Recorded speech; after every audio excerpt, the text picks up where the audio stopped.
Des théories du complot folles qui se sont révélées vraies. Imagine, nous sommes en 1960. Tu es au Congo et tu entends des rumeurs selon lesquelles la CIA et les services secrets belges préparent l'assassinat de Patrice Lumumba, le tout premier Premier ministre du Congo indépendant. Tu en parles autour de toi et tout le monde te rit au nez. Les Occidentaux qui assassinent un leader africain démocratiquement élu. Mais arrête avec tes délires anticolonialistes. Sauf que c'était vrai. Absolument, complètement vrai.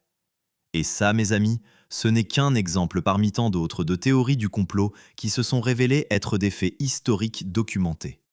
Aujourd'hui, on va plonger dans les conspirations réelles qui ont ravagé l'Afrique. Des trucs tellement dingues que même les scénaristes de Nollywood n'oseraient pas les écrire. Parce que parfois, ceux qu'on traitait de complotistes avaient juste raison trop tôt.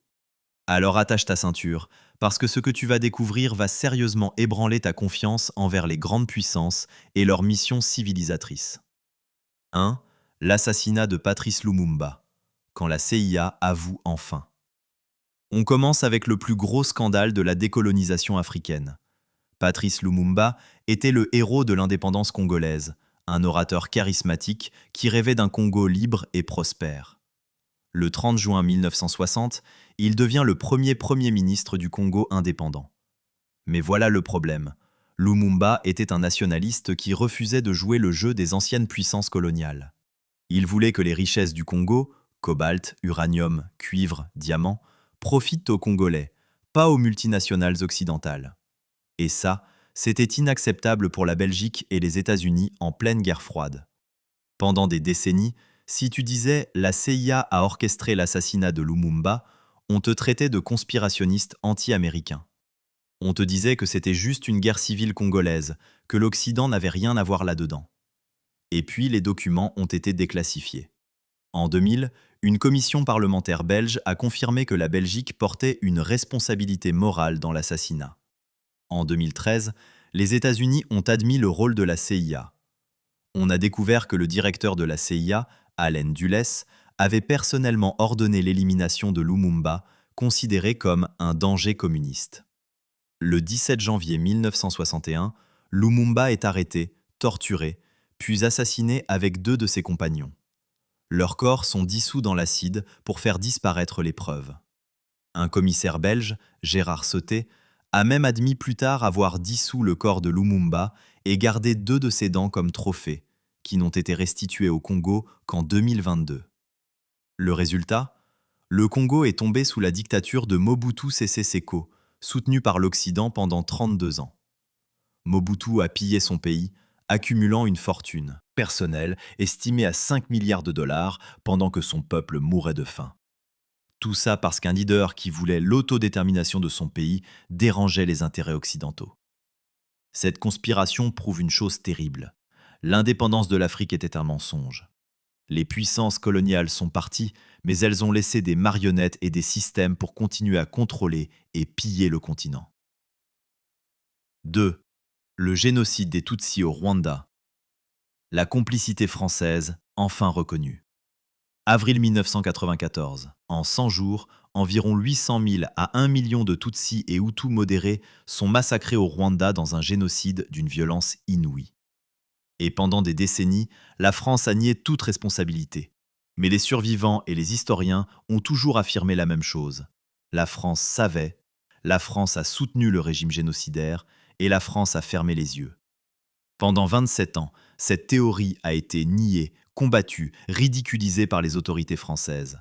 Ceux qui accusaient la France de complicité étaient traités de révisionnistes, d'anti-français, de complotistes. Et puis en 2021, le rapport de la commission Duclerc, commandé par le président Emmanuel Macron, a finalement admis la vérité. La France porte des responsabilités lourdes et accablantes dans le génocide rwandais. On a découvert que la France a formé et armé l'armée rwandaise qui allait commettre le génocide, que le président François Mitterrand et son entourage avaient été prévenus de la préparation du génocide mais n'ont rien fait, que l'ambassadeur de France au Rwanda envoyait des rapports alarmants qui étaient ignorés à Paris. Pire encore, pendant le génocide, la France a lancé l'opération Turquoise, officiellement pour protéger les civils, mais qui a en réalité permis à des génocidaires de fuir au Zaïre avec leurs armes. Des témoins ont vu des soldats français fraterniser avec des miliciens couverts de sang. Pourquoi cette complicité? Parce que le Rwanda était dans la sphère d'influence francophone et que la France refusait de voir le pays basculer sous influence anglophone avec le FPR, Front patriotique rwandais de Paul Kagame. La géopolitique francophone était plus importante que des centaines de milliers de vies africaines. Ce qui rend cette conspiration encore plus révoltante, c'est le nombre d'années de déni, de mensonges et d'attaques contre ceux qui cherchaient la vérité.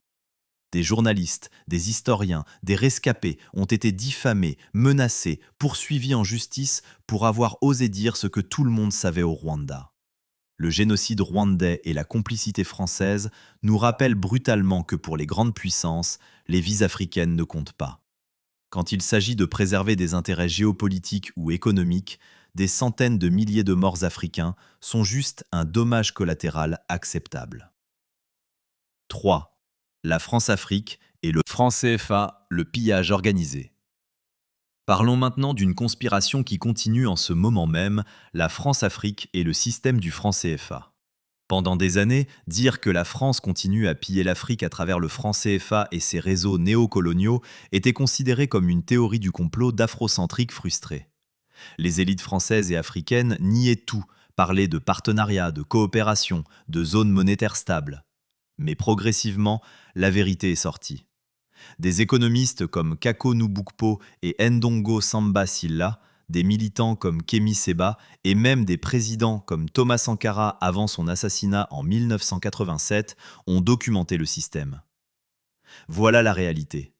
14 pays africains sont obligés de déposer 50%, aujourd'hui seulement 50%, avant c'était 65%, de leurs réserves de change au Trésor français. La France les rémunère à un taux dérisoire 0,75%, bien en dessous de ce qu'ils pourraient gagner sur les marchés. Ces pays ne contrôlent pas leur politique monétaire. Ils ne peuvent pas dévaluer leur monnaie pour booster leurs exportations. Ils ne peuvent pas imprimer leur propre argent. Leur banque centrale est contrôlée depuis Paris, avec un représentant français qui a un droit de veto. Le franc CFA est arrimé à l'euro, ce qui le rend artificiellement fort et rend les produits africains non compétitifs à l'export. Résultat, ces pays restent des exportateurs de matières premières brutes et des importateurs de produits manufacturés, exactement comme à l'époque coloniale. Des présidents africains qui ont voulu sortir du franc CFA ont été renversés ou assassinés. Sylvanus Olympio au Togo, 1963, Thomas Sankara au Burkina Faso, 1987, Muammar Kadhafi en Libye, 2011, qui voulait créer une monnaie africaine basée sur l'or. Coïncidence? Les historiens en doutent sérieusement. En 2019, l'économiste italien Alessandro Di Battista a affirmé que si la France est encore riche aujourd'hui, c'est en grande partie grâce au pillage de l'Afrique via le franc CFA. Il a été violemment attaqué, mais ses calculs étaient justes. La France bénéficie de milliards d'euros chaque année grâce à ce système. Et ne parlons même pas des bases militaires françaises dans toute l'Afrique francophone, des contrats miniers et pétroliers attribués en priorité aux entreprises françaises, du soutien français aux dictateurs tant qu'ils restent amis de la France, comme Idriss Déby au Tchad ou Denis Sassou Nguesso au Congo. La France-Afrique n'est plus une théorie du complot. C'est un système documenté, analysé, dénoncé même par certains intellectuels français honnêtes. Mais il continue parce qu'il profite aux élites des deux côtés. Les élites françaises qui maintiennent leur influence et les élites africaines corrompues qui sont protégées tant qu'elles jouent le jeu. 4. L'esclavage moderne en Mauritanie. La conspiration du silence. On a déjà parlé de ça dans la version longue, mais c'est tellement important qu'il faut le répéter. L'esclavage existe toujours en 2025, notamment en Mauritanie, et tout le monde s'en fout. Environ 90 000 à 150 000 personnes, selon les estimations, vivent en esclavage héréditaire en Mauritanie. Des générations entières de Haratines, morts noirs, appartiennent littéralement à des familles de Bidanes, morts blancs à arabes. Ces esclaves peuvent être vendus, hérités, donnés en cadeau. Les femmes sont régulièrement violées par leurs propriétaires. Les enfants naissent esclaves automatiquement. Ils n'ont aucun salaire, aucun droit, aucune liberté. La Mauritanie a aboli l'esclavage 4 fois.